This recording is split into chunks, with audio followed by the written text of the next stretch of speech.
رمضان مبارک ایک عظیم اور مقدس معتبر رحمت مغفرت جہنم سے آزادی والا مہینہ ہے. عزیزان محترم، جب اتنا عظمت والا مہینہ ہے تو اسی طریقے سے ہمیں اور آپ کو اس کی عظمتیں پہچاننا چاہیے، اس کا مقام، اس کا رتبہ ہمیں پہچاننا چاہیے، اس کا ادب، اس کا احترام ہمیں کرنا چاہیے. عزیزان گرامی وقار، یہ پورا رمضان مبارک ہے کہ اگر ہم نے ادب کر لیا تو یہ سمجھ لیجیے کہ رب کی رحمتیں قریب ہو جائیں گی، اور اگر اس کی بے ادبی ہو گئی تو یہ سمجھ لیجیے کہ جنت کا منہ کھلا تو پورے جہنم کا بھی منہ کھلا گیا ہے. اس سمے رمضان میں بند ہے، لیکن اگر بے ادبی کر دی تو بعد میں تو کھلے گا نا. عزیزان محترم، سب سے پہلی چیز میں آپ کو درۃ الناصحین کی ایک روایت آپ کے سامنے پیش کر رہا ہوں، جس سے اندازہ لگائیے کہ جو اس کا ادب کرتا ہے اس کا مقام پھر کیا ہوتا ہے، اور پھر جو اس کا کی بے ادبی کرتا ہے اس کا معاملہ بھی کیا ہوتا ہے. عزیزان محترم، ایک شخص بڑا گنہگار تھا، بڑا بدکار تھا، پورے سال بدکاریوں میں گزر جاتا تھا، گناہوں کی دلدل میں پھنسا ہوا تھا. لیکن عزیزان محترم، جب رمضان المبارک جیسے ہی آتا تو یہ سمجھ لیجیے وہ پاک و صاف رہنا شروع کر دیتا. جیسے ہی رمضان کا مہینہ آتا تو وہ نئے نئے کپڑے، اچھے کپڑے، دھلے ہوئے صاف ستھرے کپڑے پہننا شروع کر دیتا تھا. جب رمضان المبارک کا مہینہ آتا تھا تو یہ سمجھ لیجیے کہ وہ بڑے اس میں نماز بھی پڑھا کرتا تھا اور رمضان المبارک کے پورے مہینے کے روزے بھی رکھا کرتا تھا. کسی شخص نے اس سے یہ کہا تھا، اے نوجوان، ذرا یہ بتاؤ کہ تم نے یہ کون سا معاملہ چن لیا ہے، یہ تم نے کیا چن لیا ہے کہ صرف اور صرف رمضان میں تم پاک و صاف رہتے ہو، رمضان میں ہی صاف ستھرے کپڑے پہنتے ہو، رمضان میں ہی نمازیں پڑھتے ہو، رمضان کے روزے رکھتے ہو، لیکن ایسا کیوں کرتے ہو، رمضان کے علاوہ کیوں نہیں کرتے ہو؟ عزیزان محترم، تو وہ شخص جواب دیتا ہے، سن لو نوجوان، اس کی وجہ یہ ہے کہ یہ جو رمضان المبارک کا مہینہ ہے نا، یہ خیر و برکت کا مہینہ ہے، یہ خیر و برکت کا مہینہ ہے، یہ رب کی رحمت کا مہینہ ہے، یہ رب کی بخشش کا مہینہ ہے، یہ جہنم سے آزادی کا مہینہ ہے. اور میرے رب ہی نے فرمایا تھا اگر کوئی گنہگار بندہ، اگر کوئی بدکار بندہ، اگر کوئی سیاہکار و خطاکار بندہ اگر مجھ سے اپنے گناہوں کی معافی مانگ لیتا ہے تو میں اس کو بخش بھی دیتا ہوں، میں اسے معاف بھی فرما دیتا ہوں. عزیزان محترم، وہ شخص یہ کہتا ہے کہ میں پورے مہینے رمضان المبارک کا احترام کرتا ہوں. عزیزان محترم، اور اس امید پر کرتا ہوں کہ رب تعالیٰ اس مہینے کے صدقے میں مجھے بخش دے گا. عزیزان محترم، کچھ دنوں کے بعد ایسا معاملہ پیش آتا ہے کہ اس کا انتقال ہو جاتا ہے، اور جب اس کا انتقال ہو گیا کسی نے اس کو خواب میں دیکھا اور پوچھا کہ اللہ نے تیرے ساتھ کیا معاملہ فرمایا ہے، اللہ نے تیرے ساتھ کیا کیا ہے؟ تو وہ نوجوان جواب دیتا ہے کہ اللہ رب العزت نے مجھے رمضان المبارک کا ادب اور اس کا احترام کرنے کی وجہ سے میرے رب نے مجھے بخش دیا ہے. عزیزان محترم، اس روایت سے ہم نے کیا سمجھا؟ اس روایت سے ہم نے یہ سمجھا کہ رمضان المبارک کا یہ مہینہ بڑا عظیم مہینہ ہوا کرتا ہے، یہ ادب اور احترام کا مہینہ ہوتا ہے. کہ رمضان المبارک کا آپ بات جائیے اور اس کا جائزہ لیجئے اور اس پر تحقیق کیجئے کہ رمضان کا معاملہ کیا ہے. پورے رمضان مسلمانوں کے نہیں، غیر مسلموں کے بھی بازار بند رہتے ہیں پورے کے پورے مہینہ. عزیزان گرامی وقار، مہینہ پورے بند بازار سے مطلب یہ نہیں کہ دکانیں بند رہتی ہیں، یہاں مطلب یہ ہے کہ کھانے پینے سے رک جاتے ہیں.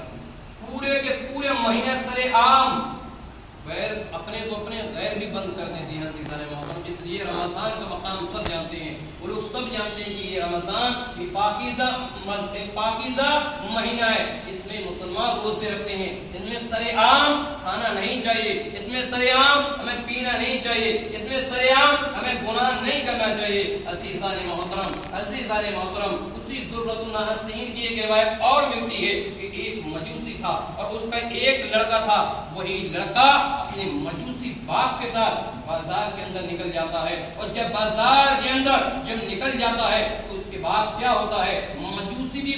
خرید و فروخت شروع کر دیتا ہے. عزیزان محترم، اور اس کے بعد اسی مجوسی کا کا لڑکا بھی خرید و فروخت شروع کر دیتا ہے، اور ایک مقام ایسا آتا ہے اسی مجوسی کا لڑکا کچھ خرید کر کھانا شروع کر دیتا ہے، کچھ کھا کر کھانا شروع کر دیتا ہے، اور جب کھانا شروع کر دیتا ہے وہ مجوسی دیکھتا ہے کہ میرا لڑکا سرے عام کھا رہا ہے، میرا لڑکا سرے عام مسلمانوں کے بازار میں کھا رہا ہے، حالانکہ رمضان کا پوتر مہینہ چل رہا ہے، رمضان کا مقدس مہینہ چل رہا ہے۔ عزیزان محترم، وہ مجوسی اپنے لڑکے کے چہرے پر ایک تماشا مارتا ہے، اور تماشا مارتا ہے اور کہتا بیٹے کیا تجھے نہیں معلوم کہ رمضان کا پوتر مہینہ چل رہا ہے اور تم سرے عام کھا رہے ہو؟ کیا تمہیں نہیں معلوم اس مہینے میں مسلمان روزہ رکھتے ہیں، اس مہینے کا وہ لوگ ادب کرتے ہیں، اور مسلمان یہاں سے گزر کر جا رہے ہیں اور تم سرے عام کھا رہے ہو؟ عزیزان محترم، تو وہ لڑکا کہتا ہے با حضور آپ یہ بھی تو بتائیے،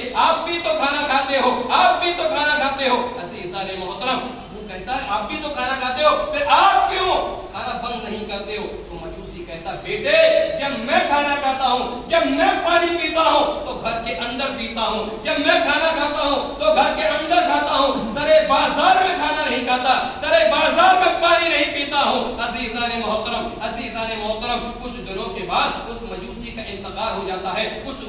دنوں کے بعد وہ مجوسی دنیا سے رخصت ہو جاتا ہے، تو کسی عالم نے کسی پڑھے لکھے نے، کسی مولانا نے ان کو خواب میں دیکھا اور اس مجوسی سے پوچھا کہ اللہ نے تیرے ساتھ کیا معاملہ فرمایا ہے، اللہ نے کیا معاملہ فرمایا ہے؟ تو مجوسی نے جواب دیا اے شخص سن لو، مرنے سے پہلے میرے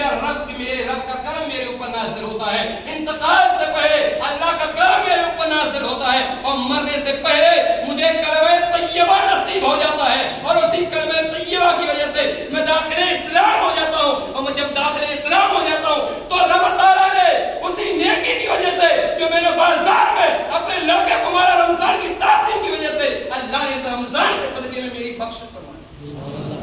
عزیزان محترم، اس روایت سے ہم نے کیا سمجھا؟ اس سے ہم نے یہ سمجھا کہ رمضان المبارک کا ہمیں ادب کرنا چاہیے۔ عزیزان محترم، بلکہ روایتوں کے اندر تو یہ آتا ہے کہ اگر رمضان میں کوئی کھائے، کوئی سرے عام کھائے، کوئی سرے عام پیے، تو اگر بادشاہی حکومت ہو تو اس کا سر قلم کر دیا، اس کا سر قلم کر دیا جائے۔ عزیزان محترم، اس سے اندازہ لگا سکتے ہو کہ آج ہمارے گھروں کے اندر کچھ لوگ ایسے بھی ہوتے ہیں جو رمضان سے ہوتے ہیں، جو روزے سے ہوتے ہیں، ان میں سے دو چار ایسے بھی ہوتے ہیں جو رمضان سے نہیں ہوتے، جو رمضان سے نہیں ہوتے وہ سرے عام کھاتے ہیں، گھر کے اندر ہی کھاتے ہیں، لیکن کچھ لوگ تو روزہ دار سے ہیں۔ عزیزان گرامی وقار،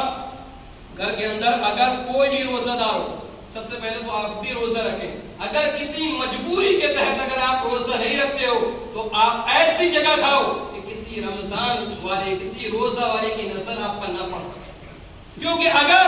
رمضان والے کی نظر اگر آپ پر پڑ گئی اور آپ روزہ رکھنا شروع کر دیے